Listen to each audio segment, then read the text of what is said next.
Hello friends, welcome back to the channel. I hope you are all well since we have about 2-3 weeks without seeing each other. And we have a lot to talk about. What happened? Why have I not posted more videos? What is happening today in the market? What movements have I made or plan to make in my portfolio? So I will leave timestamps below so you can know everything we're going to talk about. If you're new to my channel, welcome, but let's get started. First of all, maybe many of you don't care why I haven't uploaded videos yet. If so, you can skip to the next section of the video. I won't bother, but several of you have texted me on Instagram asking if everything was okay. As always, I try to be quite transparent with everything in this channel, not only with the investments, but with everything else. Well, I'll tell you what happened. As many of you know, I went on a trip to the US to visit my sisters. A few days after, I had a family problem in which my father had to be hospitalized with pneumonia, and thank God everything is fine today. But from then on, I decided to simply enjoy the trip, spend time with the family that I had more of a year without seeing, and apart from enjoying the marriage of some friends from college. I also took advantage of those days to read a lot about the news and about the companies I invest in, which is why I made a decision to maybe sell some shares. I haven't sold them yet, and I wanted to tell you what I've been reading, but also decided to buy more of others. Well, without furthermore, you know why I disappeared for a few days. Thank God everything is fine now with my father and my family, and we are back home to continue working and making many videos. So let's start with the market, what's going on, what to expect, and what decision I have made about my portfolio. Now, a lot of things have happened in this week alone. Imagine since I don't post video. In the past month, the S&P 500 is down 6% or 22.98% so far this year. The Nasdaq fell 31.59% and the Dow Jones 17.93%. During this time, Tesla announced another 3-for-1 split, which surprised many, and many were actually expecting it. Then Amazon made its split and the stock is at $106 per share, which would be more or less about $2,124 before the split. But obviously this is not the cause of why the market is crashing recently. The cause remains the same as it has been for a month or even two. Inflation, interest rates going up, supply chain, and more. The problem is that we are already seeing many more consequences of this. The first reason for this crash is the fear of recession. I imagine that we are already more than tired of hearing or listening about the recession and more. But the truth is that although it is not official yet, we are already being affected as we were in a recession. And at times like this, people consume less. That is, that they spend less money cutting unnecessary expenses, which causes the economy to stop growing or grow more slowly, thus affecting the growth of companies. One of the biggest consequences and one of the most feared at the same time is massive layoffs in companies. We've already seen companies like Tesla announcing 10% cut, as Elon Musk does not have a good feeling about the economy right now. Coinbase laying off 18% of their employees, Bird, FTX, and many more. This obviously increases the risk that the economy sinks deeper and deeper as more people become unemployed and are forced to reduce their expenses for a little while, which is what we have been talking about for a few seconds. The same goes with inflation, which is at 8.6% and rising even higher in May, after many thought that March had been the peak since April had dipped a little bit. This is why the Fed announced that they will increase interest rates 0.75% this week, which is the highest since 1994. Now what Jerome Powell said was, we want to see progress. Inflation can't go down until it stabilizes. If we don't see progress, that could cause us to react. Very soon we will see some progress. Obviously, this surprised some since in the last meeting, they increased rates by 0.5% and said that 0.75% was not on the table. But hey, they told us that inflation was transitory. Anyway, it is so difficult to predict the economy and the market and much more. So at times like this, It is not good to try timing the market. That is why the Fed has to react according to how it seems the economy, if they see progress or not. Not only that, but they also lower their outlook significantly for 2022 economic growth, now anticipating just 1.7% growth in GDP, down from 2.8% they announced in March. Like inflation, they expect to close this year with an inflation of 5.2% compared to the 4.3% they announced in March. Now, I have to say that I traveled to the US, as I told you, and I felt all this.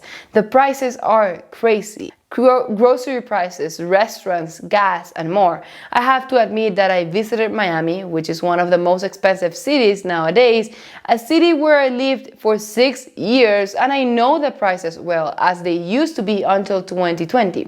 When I came back, and have to say that I was surprised. But at the same time, I was surprised to see all the restaurants with many people, both expensive and cheap restaurants, in which I had to wait for at least 1 hour for a table, which worries me a little bit since they also talk about personal debt. People today have less money than they did a year ago because of inflation. Salaries do increase, but not at the same speed as inflation in a situation like this.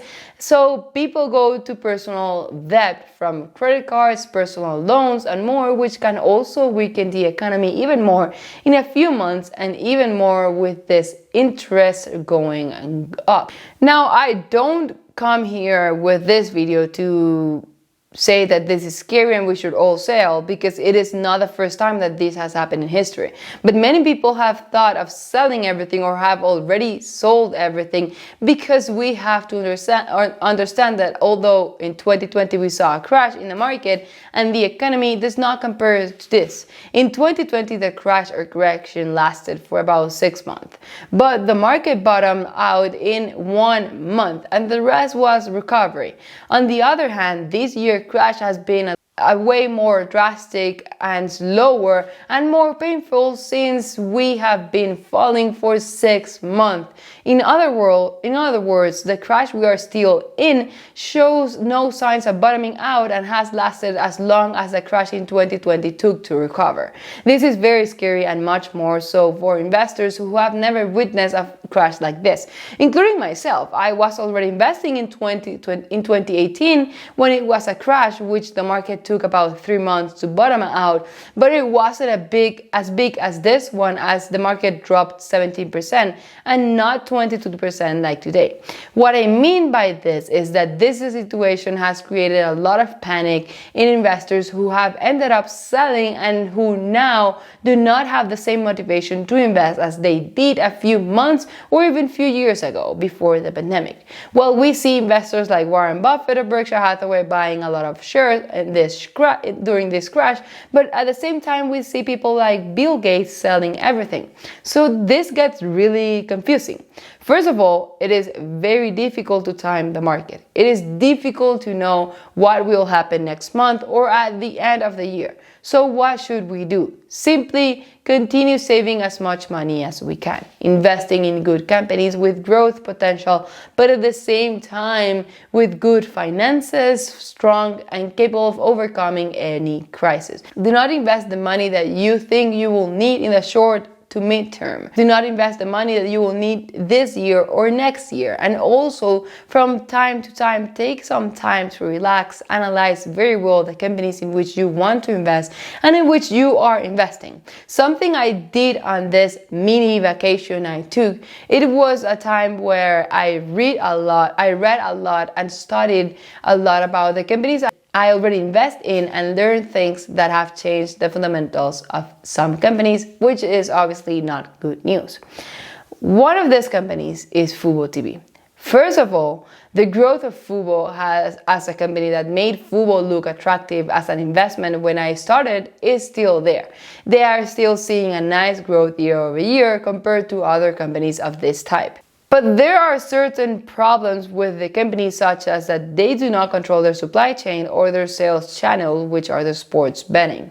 The supply chain is basically the programming, specifically sports programming. Fubo has channels like Fox and ESPN, but they lack of local channels known as regional sports networks, which are mostly controlled by Sinclair Broadcasting Group and Bally's Corporation under the name of Bally Sports. And Fubo sales channels is a sports betting section, which keep in mind that I have always said it is really risky to invest in Fubo just for this segment since it's not legal federally in the United States, which means it has a limit at this moment. Right now, they are only legal in 10 states, which Fubo is present in only 2, if I'm not mistaken, which obviously has great potential of growth as more and more states end up legalizing it. But it is certainly gambling since nothing is certain. Same thing with the marijuana industry. Now, we also saw on Twitter how the CEO of Fubo, David Gandler, basically said that he was disappointed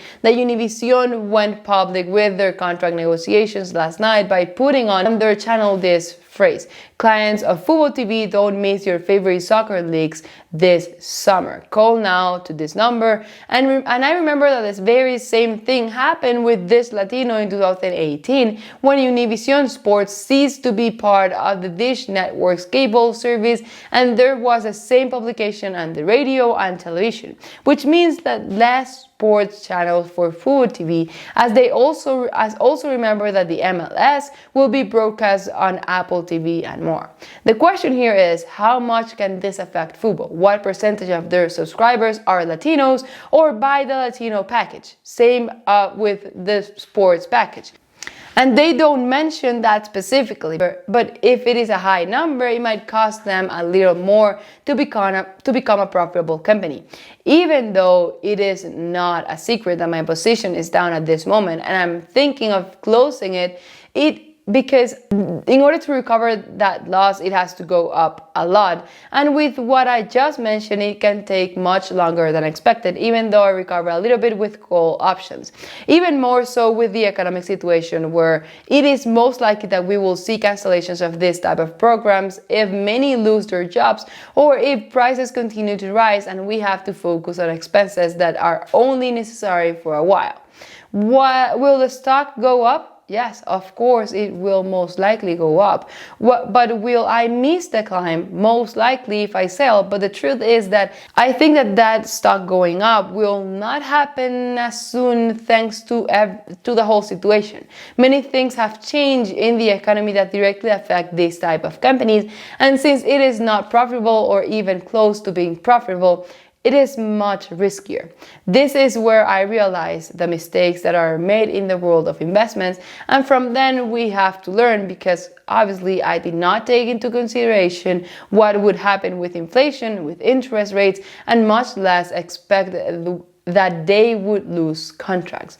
Although for now it is only this Univision contract. I think that the economic situation can affect them much more, and I will continue to watch this company and analyze the company on this channel, but will most likely end up closing my position on my portfolio for this month. It is one of the difficult things about being a content creator in the investments niche, which is why when you change your mind with an investment, hate will most likely come. But the truth is that these are things that happen in the world of investments, and it is better to stop it now than later, although I should maybe have stopped it much earlier. Still, on the other side, I decided to open 2 new positions on Google and Airbnb, and I have been adding to my current positions on Facebook, and Amazon, and Disney, Visa, MasterCard, Square, and many more. I hope you enjoyed the video. I'm glad to be back. See you in the next video. Thank you very much, and see you next time.